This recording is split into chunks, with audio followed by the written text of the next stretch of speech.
Hi, good afternoon, everybody.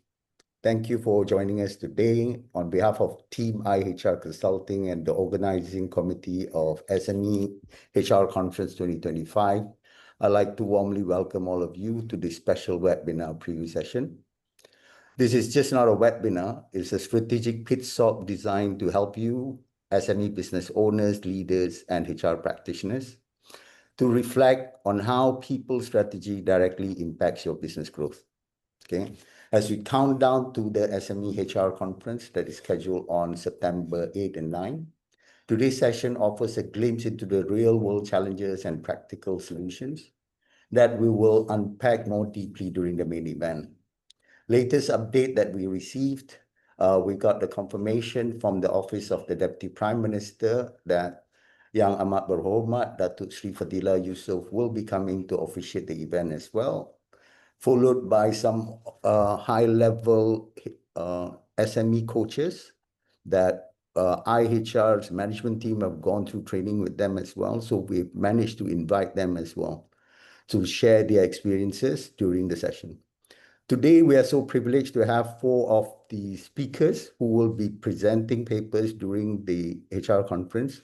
They are here today to share some glimpse of topics that we will be covering during the event, to basically give you an idea of what really is going to take place and also to tackle some current issues that have just come about. All right. So we've got with us Encik Sharul, who's a solicitor from RDS, and we've got Encik Muhammad Daniel, who's from IHR Consulting. We've got Puan Jasmiza, who's from Jasmiza Solutions in Berhad. And we've got Mr. Anand, who is the COO of PIK Films in Berhad. Okay. So our goal today is simple, is to spark reflection, inspire action, and offer clarity on what truly matters when building sustainable people practices in your SME. Let's dive in. I think we go straight to Encik Sharul, right? It regards to trade union matters, okay? I think many SMEs right now assume that trade union do not, affect them. It's only for large corporations, okay? But I think you did mention to us regarding these amendments to the Trade Union Act, right? Yes, that's correct. And that amendments right now affects everybody, whether you're SME or you're multinational, right? So would you be able to clarify more in detail how that the law came about and how is it going to impact SMEs in Malaysia? All right. Thank you very much, Mr. Supra and Aisha Consulting. A very good afternoon to everyone.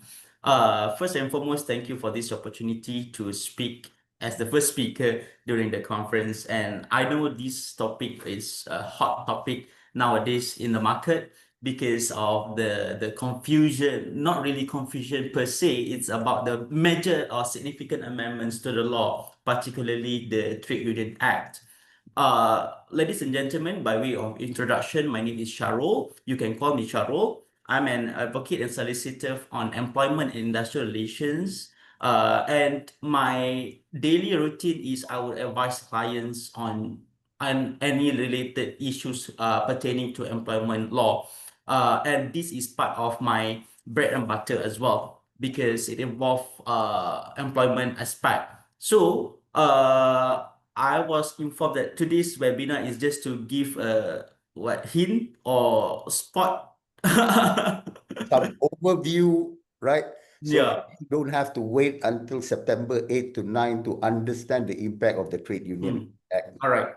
So, like what Mr. Supra said earlier, normally traditional view of the trade union, people will say it's only for big corporations. Only them can have the unions. Only them can negotiate terms and conditions in the collective agreements, etc. But bear in mind, I'm facing many clients right now. They are struggle to establish unions because of these amendments.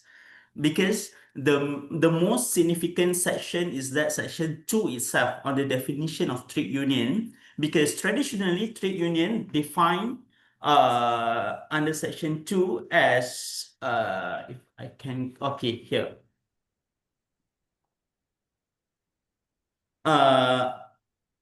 any association or combination of workmen or employers being workmen whose place of work is in Peninsular Malaysia, Sabah, Sarawak, as the case may be, or employers employing workmen in Peninsular Malaysia, Sabah or Sarawak, as the case may be. And previously, they put within any particular establishment, trade, occupation, or industry, or within any similar trades, occupations, or industries. Meaning to say, in one category of employees in one industry, only one employee can, one union can be present. But now this definition already been deleted in toto, meaning to say, in one category of employees, they can have many trade unions in that organizations. And in fact, the one union in one company now can recruit members from other companies as well to join them.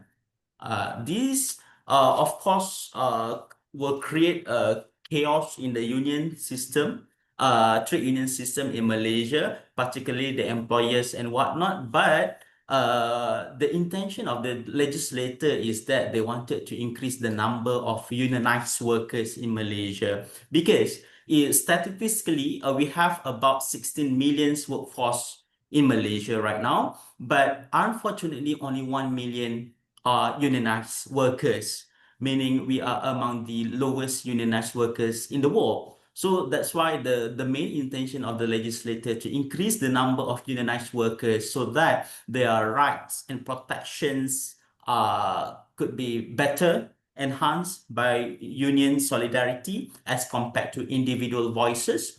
And I believe this is also why the government introduced it now, Okay. but actually the This ideas already came much earlier, but just effective 15 September last year. Okay, Sharul, but how would this be a good thing or a bad thing for businesses? Because I think from the HR side and all that, companies are evolving, giving better benefits, pay is, minimum wage has increased, but I think most companies are also paying more than minimum wage, right? So Yeah. why the need for us to be unionized in this category? And I think for a small company, you Mm. get into this union thing, is you're creating more problems and work for the HR team, right? Correct. Of course, every strategy or every initiative by the government will have pros and cons.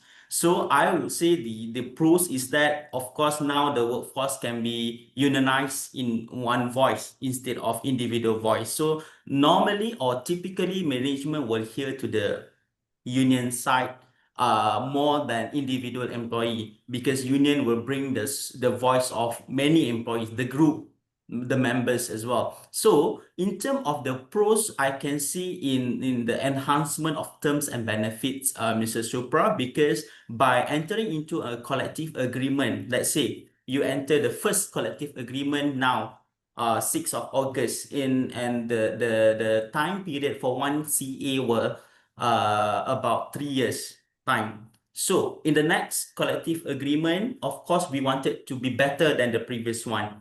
So that is the main intention. We always wanted to be better and better after one CA and another. That would be why SMEs also need to be prepared with this kind of situation. Yeah. Can we say in Aisha, Daniel wants to join a union or Fami wants to join a union? Can I say no as an employer? Unfortunately, you don't have voice to say no. Really? That's their right. So they can decide to join any other union even though there is no in-house union in the company. That's correct. Mm-mm.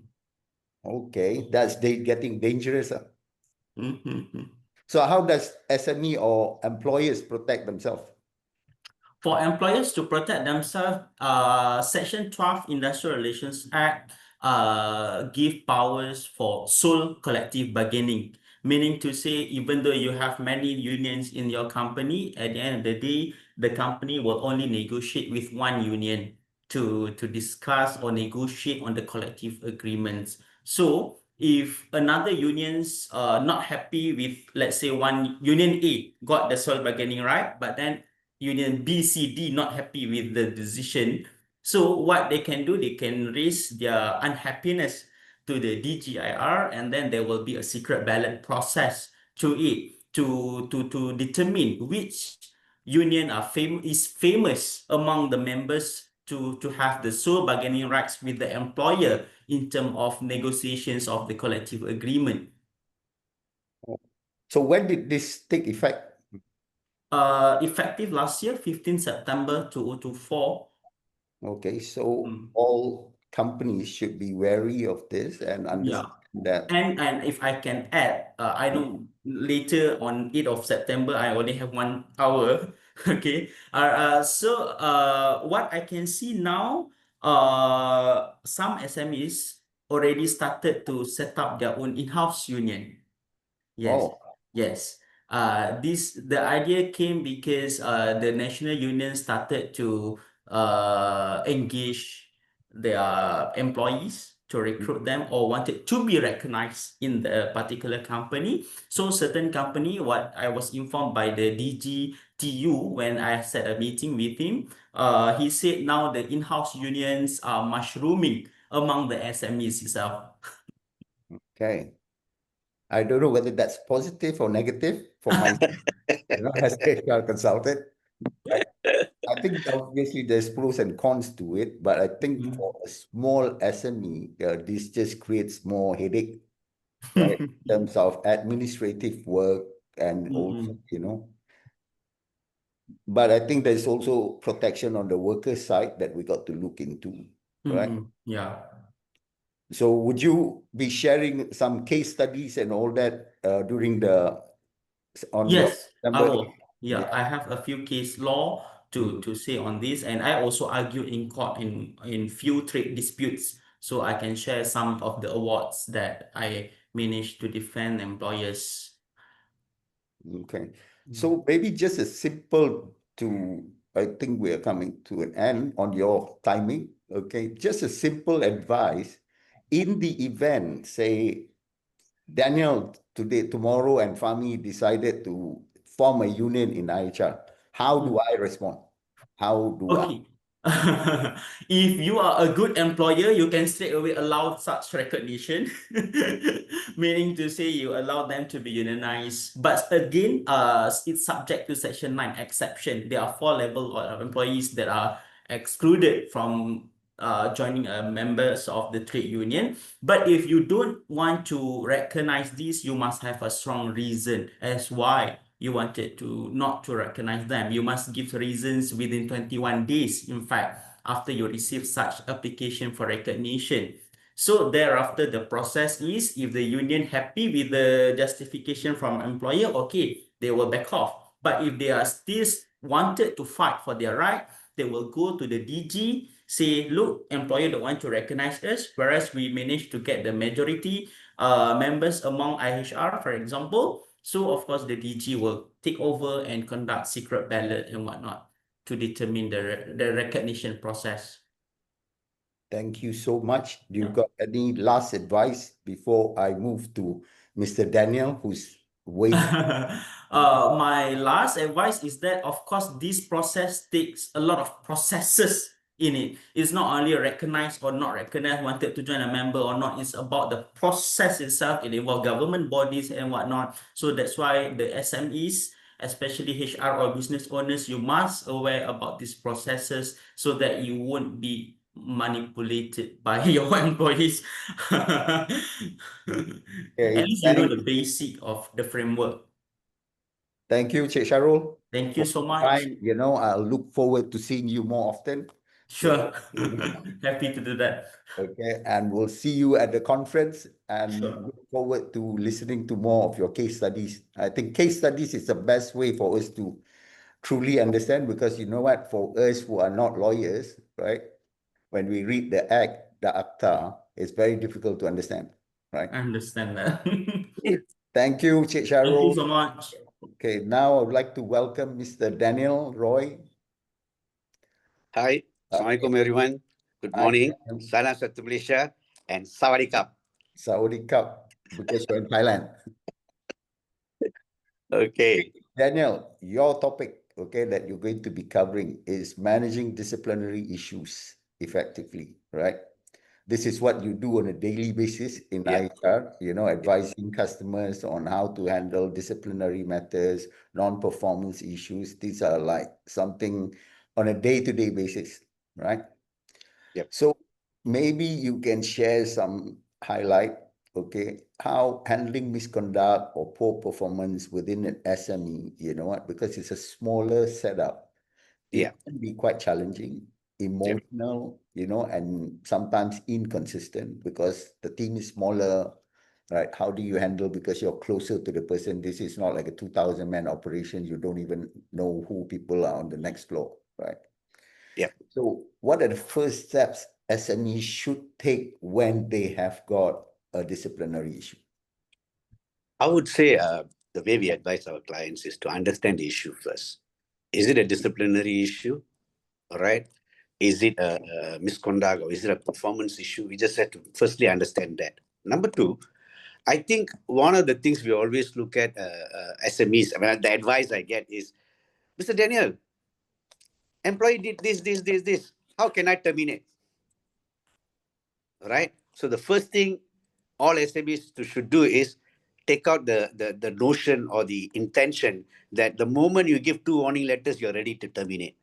That there are a lot of myths in HR that SMEs need to sort of understand this. Like I get questions like, after 3 warning, can we terminate? No, it's a myth. You can't do that. Okay, there's a law. There's the industrial relations department. There's how should I say, procedural fairness that you need to look at. So the first question we need to understand is, the first thing we need to do is, it's not about terminating. We need to understand our intention of taking the disciplinary action. Is it to improve the employee? Right? Of course, when there are some employees, that employees from hell, that one you need to get rid of. But you need to do it, right? Not to say you do your disciplinary process to terminate an employee. You need to have a disciplinary process in place. Whether you have a HR department or not, right? Okay, for example, just because it doesn't have an HR department, if someone comes late to work, so because you don't have HR department doesn't make it wrong, right? No, it doesn't work that way. Whether we have HR department, no HR department, we have to have certain, how should I say, practices in place, we need to define the right and wrong properly, right? So that is the key steps. You need to establish the company's acceptable behaviors, standards of behaviors. For example, let me share with you.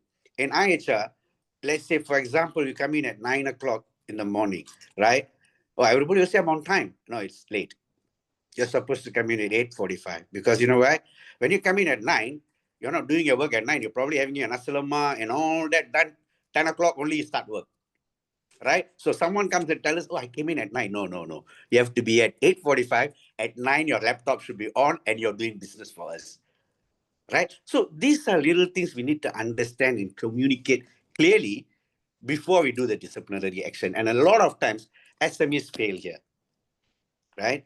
A lot of time, the disciplinary action comes from the business owner themselves, right? And sad to say, like Mr. Supra just highlighted, yes, it's emotionally charged because they're emotionally attached to the employee, right? So now, what happens? Because you're emotionally attached, from a pet, the employee becomes a pest, right? And then this is where a lot of SMEs fail. There's no consistency. There's no consistency in taking disciplinary action. The old employee can come to work at 10 o'clock. A new employee comes to work at 9:30, right? Action taken against the new employee, right? So there's a lot of inconsistencies in SMEs taking action. This is on a daily basis. We have to advise them, no, you can't do this. For example, let's say 2 people were caught fighting. Or for example, Fahmi assaulted me, right? Fahmi assaulted me. Now, what would happen is that in a normal situation, Fahmi is the bad guy because he hit me, right? Now, as a HR manager, who do you issue the show cause letter to? Do you just issue to Fahmi? In most cases, it will be issued to Fahmi, right? But no, it has to be issued to both of us because I'm the provocator. what did I do that drove Fahmi to hit me? Right? So these are the first steps that SMEs need to think before they act, right? Understand the issue, right? You need to understand, once you understand the depth of the issue, is this a misconduct? Is this an attitude? Is this done on purpose? Right? Then you can manage your disciplinary action. And Mr. Supra, you mentioned also about misconduct and poor performance, right? Yeah. And this is very prevalent in SMEs, especially the probationers, right? When it comes to senior staffs, old staff, it's okay. But when it comes to probationers, which has been very recent, I think Fahmi would agree with me here, very recently in the last 2 years, we are getting a lot on probationers, right? Where after we get, Mr. Daniel, this employee started working for us and it's already 2 months. But my boss say his performance no good, so we need to terminate. Huh? Right? Doesn't work that way. So we have to advise them, no, you have to let the probation period finish. Right? Because a lot of times probationers will take you to IR and you'll end up paying at least 12 months of compensation. Sharul, you agree with me that? Probationers can take you and when they win, it's 12 months of salary. Right? The whole idea of managing a probationer is very different. It's not different from an employee. All right. So normally our advice would be, right, when you get a new employee, make sure you have a new employee plan in place, training plan in place. You have the onboarding done properly. All right. During the probation period, make sure although it's 3 months probation, you have at least minimum 2 performance review. Right. And during each review, it has to be documented. Right? And then you must take things like issue of formal warning, right? And then when it comes to the end of the probation period, the company is in a strong position to decide whether I confirm or not confirm, right? Let's say you did not do all this, right? Because the business owner feels that this person did not perform, so you know what? Let him go. But the industrial court doesn't work like that. Industrial court doesn't work on emotions. Industrial court works on facts, actions, intentions, right? That's how the industrial court acts, right? So here, probationers are not to be treated lightly. Every employee, Mr. Supra, every contract has this. During the probation period, the management can, terminate this contract at any time. You cannot hide behind that clause. 20 years ago, the IR court already said you cannot hide behind the clause. And surprisingly, every day we see this in the employment contract. Right? Another myth. Right? You put this in the employment contract and then we can fire the guy. Right? Another clause that people put into the employment contract, whatever other task instructed by management, right, doesn't hold water in Malaysian court. Simple, 12 months, you're going to end up paying a probationer. So a lot of times, I would say the first step SMEs need to do is get your practices right. Establish your guidelines. You don't have to have rules and regulations, carved in stone. No. Have it simple, clear for everybody to understand. Okay? Yes, Mr. Suprapi. That's what I was thinking in a nutshell. Very good. Thank you for the advice. And what's your advice for us, okay, to balance fairness and compassion in handling a disciplinary matter?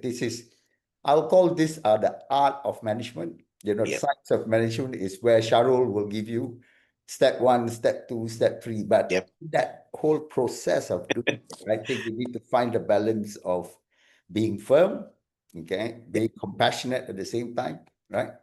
Okay. But I find that is quite challenging. So how can we handle that? I totally agree with this, Supra. I think any disciplinary action has to be managed with how should I say that? The fairness has to be there, right? And when we say fairness from whose point of view? Right? The employee's point of view or the employer's point of view, right? So we need to look at that balance first. Now, when you look at disciplinary action, as I mentioned earlier, the intention has to be right. What do we want to achieve from this? Right? For example, you want to place someone on a PIP, right? A lot of times, this is an honest feedback. A lot of times, the PIP used as a formal approach to kick someone out.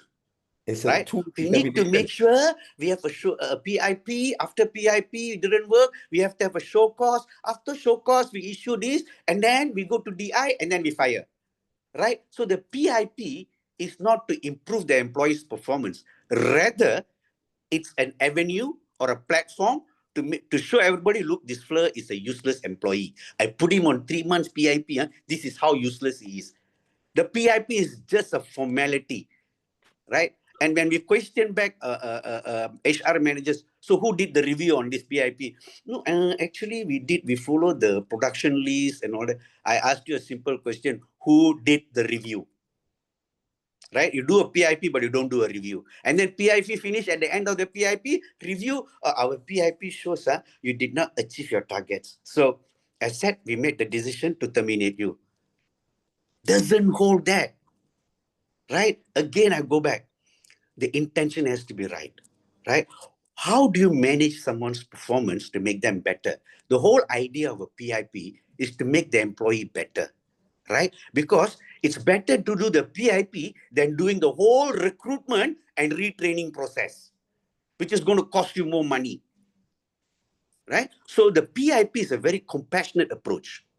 It's done with an open communication with the employee, identifying all the weakness they have, and then coming up with, okay, what you need to achieve. For example, if someone's sales target is 100,000, he's achieving 80,000.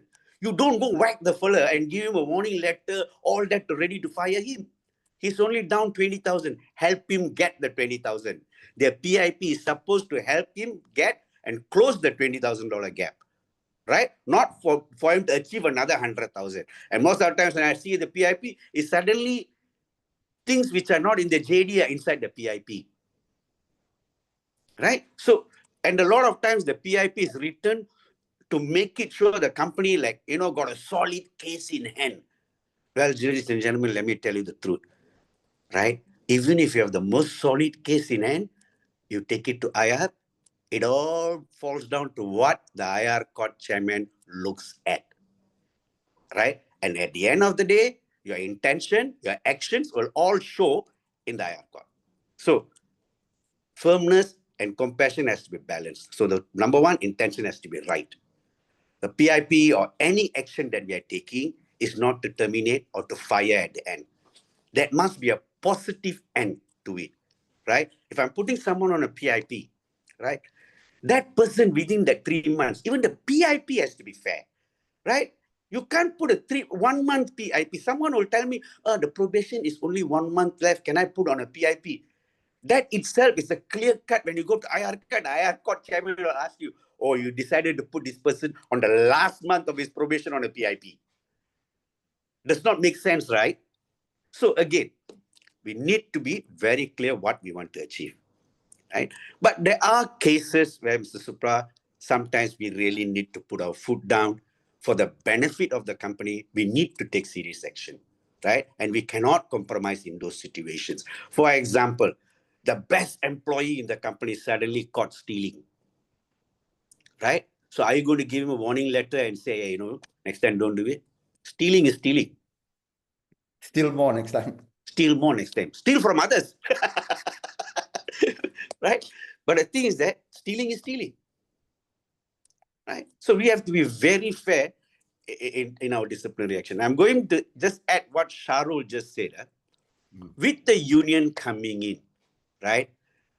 SMEs, you need to be at the top of your game. You cannot, not necessarily you have to have a HR department, but you need to have established processes, right? And adding to just what Sharul said, we had a client, remember Mr. Supra in Penang, where the union suddenly walked in and wanted to open the union. And we advised them through the process, right? We told them, don't fight with the union. No point.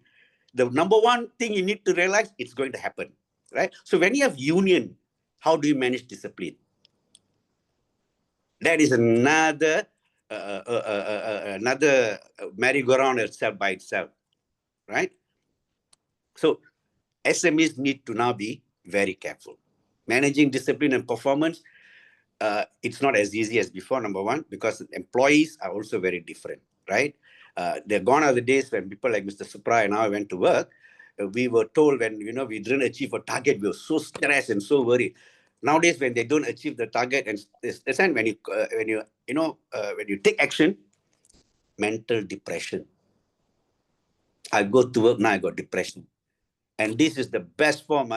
Just to share with you, ladies and gentlemen, in 2025, we have handled close to 26 depression cases, all self-declared. Any GP will write there. You go to GP, depression, give you 1-day MC. Right? So be careful, ladies and gentlemen. We've got a lot of mentally disturbed employees running around in Malaysia. Right? So now with the union and everything, so we need to be careful. All right. Your Supra, time just is in up, summary, I just Daniel. wanted to Thank share you that very with you. much. I think if people want to hear more from Daniel, please sign up for the conference. I think the conference, Fahmi, is still open, kan? Seats. Yes. Okay, I'm going to take this opportunity, Mr. Moderator, just to advise all the participants in this webinar to key in their full names, because some of them, they still put users, so on and so forth. But this is actually so that we can identify the lucky winner, and also for us to send the booklet, and also for our database cross-referencing. So I hope I can get all cooperation from our participants in here today to key in their full names, please. Thank you. Thank you, Fahmi. That's good. I think, what we want to establish through this conference is, to really give real life cases, real life experience, right? Then people can truly understand. Sometimes, you are doing seminars and whatever, it is very technical, right? And we want something that is really, really, people who have really done the work, who've done the whole process to share how they've done it. Okay?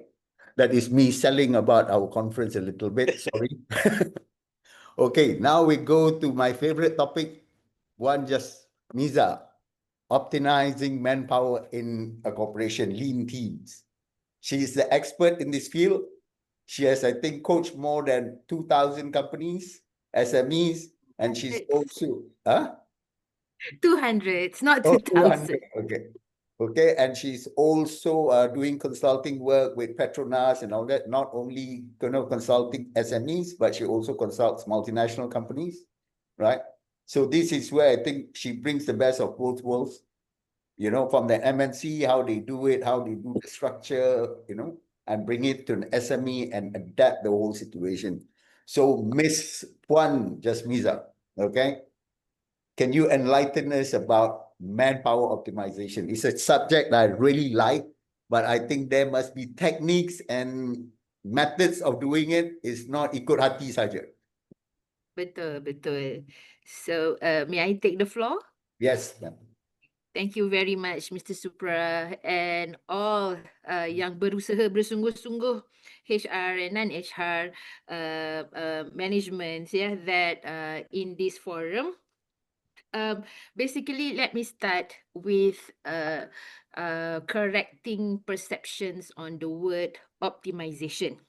Ya, so kebanyakan syarikat, kebanyakan semualah employee and also almost everybody think that optimization is about retrenchment or firing people, kan? But actually, optimization is not about cutting manpower and whatnot, but it is to make sure that every talent that fill up the boxes that you created or position yang you create dalam you punya company give you the full value creation expectation and give you the best. So this is the challenge number 1 when we talk about optimization. It's never about cutting numbers, but to first at the overall perspective of your business, at your strategic growth, how many people do you need? How many talent do you need? How many resources that you need for the load and the size of the business that you want to tackle the market? So this question is really strategic, and most of the time it is not being asked every year. Only nowadays, when we have AI as the threat to the human resource, it has become a daily conversation on manpower optimization. Call Jasmiza, manpower optimization. Call that company, call that consultants, do manpower optimization. With the intent of looking at the optimizing or reducing the manpower costs. Yeah, it is very strategic because every business aims to maximize their profit. However, in maximizing our profit doesn't mean that we have to really malpractice in our manpower and our sourcing and whatnot. So we have all those covered in the governance, in the ESG. Right. So about manpower optimization ni, I would like to just give 3 keywords, yeah, for all the listener here. Yeah, since we are going to have a longer one later. So keyword pertama, yeah, if your boss or your top management or if you have board members, they start saying this word, do optimization. Yeah, what do you have to do first? Yeah, simple tips today. Well, I will elaborate more if you go to the seminar. Also iklan. Okay. First is to look at your full-time equivalent, FTE, ratio to your revenue, FTE ratio to your revenue. Yeah, so contoh lah ya, if you are medium-sized company, let's say your revenue dalam 3 juta macam tu, ya, 3 million, ya.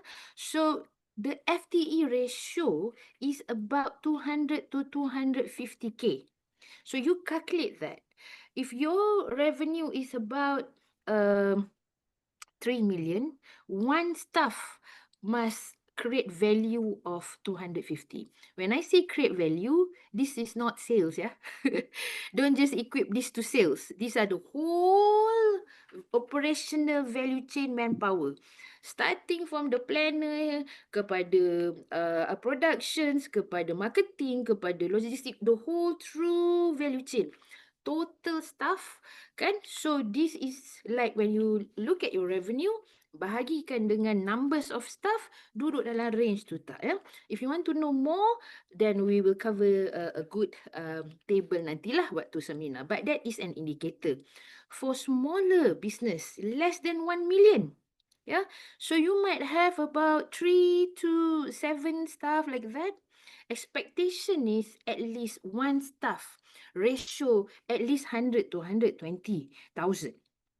So if you have this indicator first and you know you are offset, then you know you need to do manpower optimization. Yeah, so that's clue number 1. Okay, so take note on that. Yeah, clue number 2.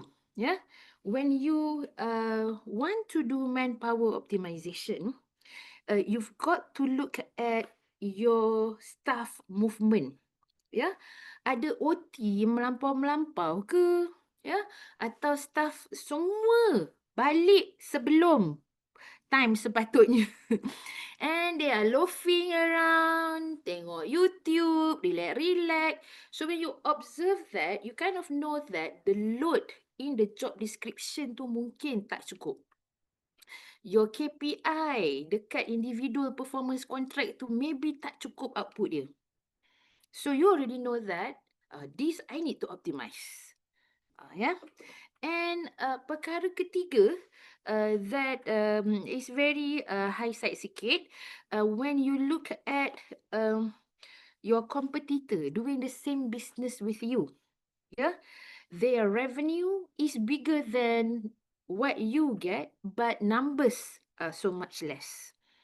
This indicates that maybe your work system, yeah, your job design, your system, the tools, competency, yeah, semua ni kena di-review semula. So manpower optimization takes a lot of variables taking into consideration to give the best value, the best profit, not the highest, but the best profit for your company. So that is the opening lah, Mr. Supra. Should you have any question, or maybe I can entertain to that. Please open your mic. Sorry. Okay, I think you gave some good example in terms of what are the formulas that you can use to benchmark to see whether your manpower is optimized, right? I think that's very good. And I think during the conference, you're going to give them more formulas. I can promise you that for those who are into calculations lah, yeah. But I will also share stories. You will see that in calculating manpower optimization in the human resource, there are two things, two elements. First, the position design. The position designs that calculate the full-time equivalent, the output, the outcome, the productivity, the KPI, and everything that needs to be in the job design itself. Yeah. Then this job, or we call it box, position ni, now will be manned by us human. And human are not like box. Human has 10,000 variables that you cannot control. Box you can control, right? The design you can control. But whoever you put inside the box, you must take the lock, stock and barrel. You know, if he's creative, if he like to sing, if he's quiet, if he's introvert, he's this and that. So when you put people in the box, the people now become all these matters. Discipline matters, kesejahteraan matters, work-life balance matters. But when you look objectively at the box, we don't take into account, we assume that the ideal case, kompetensi sama, emotion boleh jaga, tak ada track buruk, record apa semua, duduk dalam this box. Because the idealistic of design in the box, but sometimes mismatch with the person who comes into the box, you may also have not so optimized manpower. Yeah. And one thing that, maybe two things that I can quickly share here is from our 200 over exercises in manpower optimization. We have never failed to see two things that make, company restless and feeling not right. The number one is when they look at people and they have compassionate at people, they feel that they have to promote the people. The key word here is promote. Promote and increment. Promotion and increment. Increment is fine. Increment, you can go and do salary market value, whatever. So you can have your salary band and then you can do increment. However, when it comes to promotion, sometimes HR and management has yet to do it with the right way. Hence, they created a box that duplicates with a different name. For example, manager, assistant manager, and senior execs. For example, so when we check, what is the difference between these three? Tak different pula. So now, when we have this called redundancy exercise. Ini semua lah. Dah jadi redundancy, dia akan jadi banyaklah court case kat belakang tu lah. Yeah, but when this is a signal where you know already, the OD, the organization design of this organization is badly designed. Dia just tambah je lah.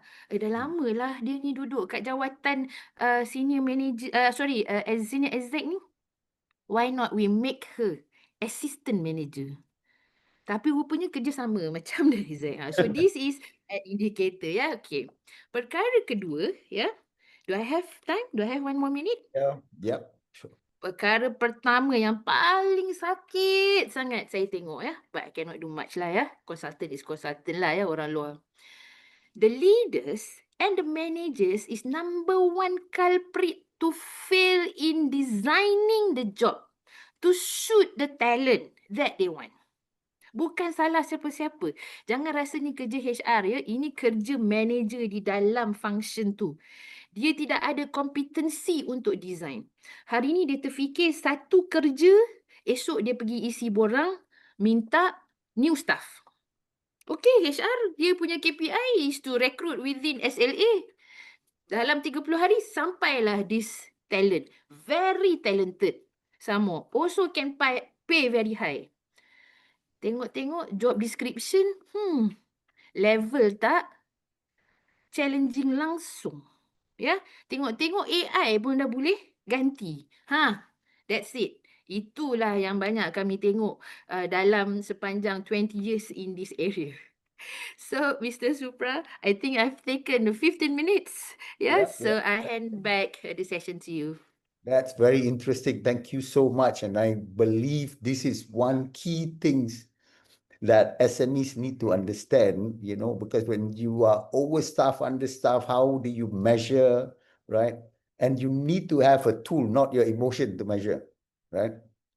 I think we're overstaffed. I think we are overstretched. Sometimes we see in a company that, staff are overburdened, overstretched, overtime is very high. And I don't know whether that will lead to productivity or not. I think, of course, you will share more on the 8th regarding how this can relate to productivity index for the company, right? I think this is really interesting. Thank you so much, Wan Jasmiza. Now, and if you want to see her more, right, and you want free consultation during lunch, please come to the conference. Okay, now a topic on succession planning. We're going to be covering, because on day 2, we are covering case studies, right? One, we have got case studies from like Puan Jasmiza and all that, who gives you from a consultant side. Okay, then we have got company SME case studies to really show you that these are SMEs that have practiced good HR practices or bad HR practices and why they are where they are. Okay, so to just give you a snippet, this is Mr. Anand Nadison, who is the Chief Operating Officer of PIK Films in Berhad. Okay, he will share with you a little bit of the PIK story. Okay, just to give you a bit of a background, people always think that succession planning is for the big companies. I think that's where Anand came from, right? From multinational, and then now he's in the SME, and he's going like, SMEs need to have succession plan as well, right? So succession plan is just not about who takes over and when someone's leave. It's about building the leadership depth for the company so the business can continue. In a large corporation, you know what? You've got a lot of manpower, you don't have issues. But in a smaller company, every move that you make is like a chess move, right? So Anand, would you like to share a little bit about the PIK story that you're going to share on the 9th, right? So I want the audience to actually understand that, we're not just going there to say, okay, this succession planning is important for you. This is what you must do, right? I want people to share, how did we do it? Hi, good afternoon, everyone. First, to put a bit of context, PIK Films is a company that is founded in 1996, and we do media content production. And it's almost 29 years old. It's being run very lean, very mean, but predominantly by one founder come CEO, I think Chief Everything Officer, right? And right now, I'm brought in for a particular task. Let's put that aside. The topic that I'm going to cover is about succession planning. And I think during this conference, whoever who attends, we will be able to give an overview of why is succession planning so important. That's it for today. I think there are a few key points, right? Many SMEs avoid succession planning, right? Because I think they perceive this to be complex, time consuming, and nobody wants to decide who will be the next, because there's always very vulnerable people. They talk about, maybe if you tell who's going to be your next that's going to lead, lose loyalty. And I also think that there are a lot of gaps, right? Second thing I think is, when should you start building a succession plan, right? How do you identify the critical roles? Who are that high potential employees that fit that role, right? How do you actually carry this out? Do you even have open communication about career growth? So there are many, many aspects to it. And in most SMEs, like when you come from a large company, it's all very well defined. Everybody has got key roles, KPIs. Now, this doesn't mean that it's perfect, but at least there is a structure. And I think the structure is very, very important. But what if your business is like dependent on one or two key people in smaller organizations? I think it's good to perhaps identify that successor early, train, document your key processes, and the contingency plan for business continuity. This is extremely important, right? And in most scenarios, when companies are of this nature, they are very lean, but they're very profitable, extremely profitable, because they may do top line 5 million, but their bottom line could be 30%. That's far more. So you can put the pieces together what their GPs are. But the question that leads to is that, what happens if you work for family run or non-family run businesses? I think this is a very, very difficult topic. Yeah. Do you focus on the merit? Are you objective, or other way around? So I think in this entire brief that PIK is going to share its story, it's about putting all these pieces together and to reaffirm the need for succession planning. It's not just identifying who your next leader is going to be, but to understand the importance and how this is very, very important, not only for your internal team, for your external shareholders, and simply for the business continuity. But to know more and to know about the details, I guess you guys got to sign up and hear me present it. It will definitely be worth your time, believe me. Thank you, Mr. Supra. Okay, Anand, a few questions. Yeah. Okay, you highlighted the importance of having succession plan for an SME. You gave example why you need to do it. Okay, but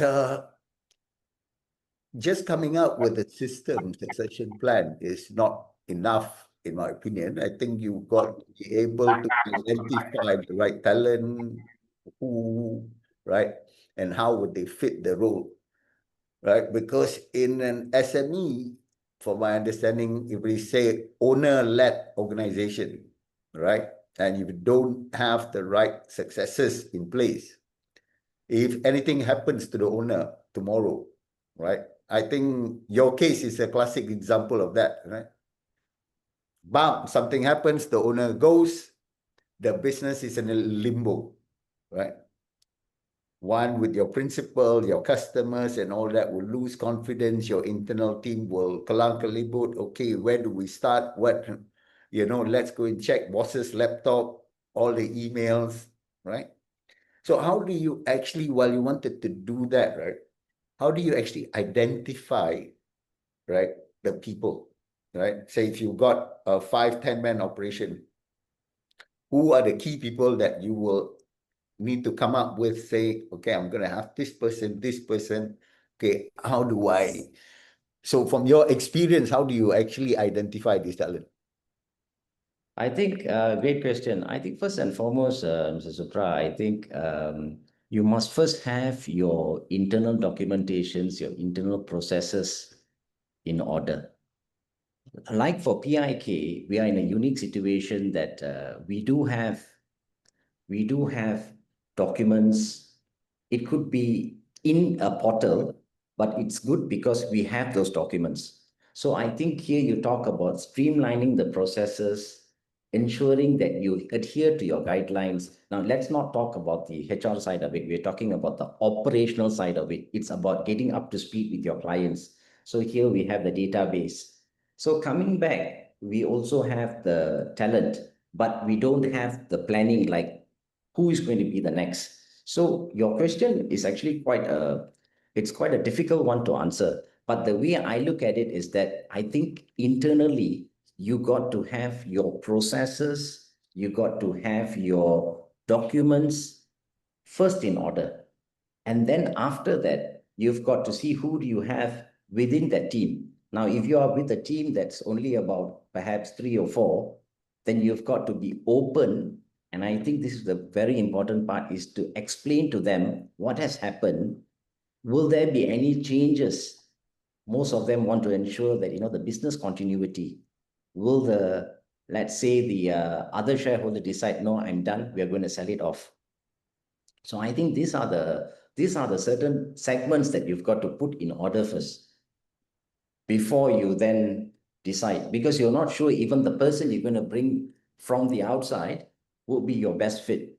But at least if you get these basics in order, the chance of you first on survival mode and then back to profitability or whatever it has to be will be intentional. I hope I answered the question. My next question, you still got 2 minutes, right? The next question to you is, I understand your business is in the media industry, and I also understand you have got no media experience at all. Okay, you come from a finance industry, right? So how was it for you to go through that whole process? I think this is also going back to what Puan Jasmiza was saying. I'm trying to relate this whole thing, right? It's like the topics are not isolated. It's a whole process of a ecosystem of a business, right? So in this case, Puan Jasmiza was talking about manpower optimization. How do you measure the productivity, So you being a finance person, jumping into a media company, how was it? So you use the same method as Puan Jasmiza, measure everything to restructure. I think being an accountant, the first thing I did was to look at the numbers, and the numbers paints a story, is to use the numbers to review top to bottom the revenue, where is it coming from, the detailed analysis of the cost, the detailed analysis of the operating expenses, so to speak. From there, you deep dive into the client's needs to understand what have we been providing, what is required from the client. And I think via the numbers, I now have a very, very good understanding. I may not be a media guru. I don't need to be a media guru, not yet, but I think looking at the numbers and using the numbers as a base, I have given the clarity to the board of directors, in the sense that they are aware right now of where the company is financially and what are those financial elements. Where does their business come from? What is going to be the element of the cost? Is this business profitable? What do I require? From there, we identified the gaps. We've got a good case here because we've got clients. We only needed to steady the ship to tell the client that, look here, we are good to go. But in order for that to happen, I think the numbers gave a proper illustration of the exact nature of the business. The other parts of it is through learning, and as you were saying earlier, AI and stuff like that will be able to fill in the gaps, but of course to be used responsibly. We don't write something in ChatGPT and decide to copy and paste without. But I think all these tools have made life a bit more easier. Thanks so much. I think this is something going to be exciting, and we've got 8 other case studies similar to this that CEOs of businesses going to present. We've got the CEO of Antipodian going to be presenting as well. You know, we've got the CEO of iMotorbike. So these are small businesses that grew, right, over the last 5 years, you know, and how did they actually use best HR practices to actually grow and develop the business. And I think the PIK story is a good succession plan, right? How they did it and how they steadied the business back.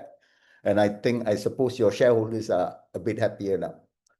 I hope so. Okay, thank you, Mr. Anand. So if you want more detailed study, Mr. Anand will be presenting for an hour, and you got 9 other speakers who will be presenting. And also they will be there for the 2 days.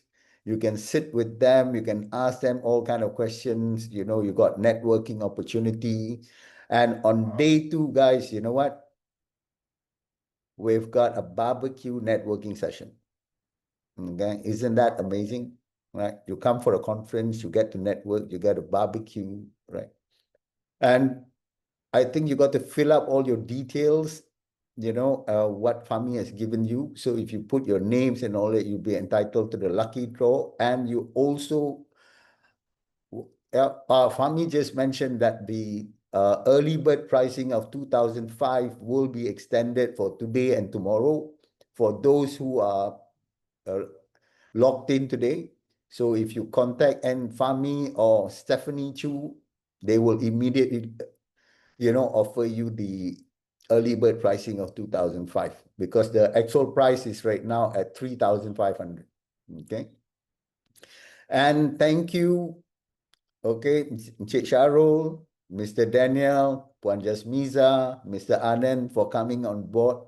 So what you guys all saw is just a snippet of, you know, 4 of the speakers. We've got 18 speakers, okay, on the 2 days on September 8 and 9. I think it's going to be an exciting journey because there's a lot of storytelling, okay? And these are storytelling that will enable us to learn much better. You know, we're not too technical that, you know, sometimes you go for some learning which is too technical, you know, it just goes like that, right? So this is going to be real life cases, so you will be able to understand, you will be able to go back to your business and adopt that. Okay, so thank you all the 4 speakers. Okay, thank you Fahmi and the team for putting this webinar together, and I hope it was beneficial to everybody because we didn't just want to do this webinar to promote the conference, we wanted to also share knowledge with you guys, right? To showcase to you guys that we are real, we are not an event company that sells conference ticket. We are a HR consulting company that produced and curated this conference so SMEs like us can benefit from it. All right. Thank you. Thank you. Thank you. Hope to see you on September 8 and 9.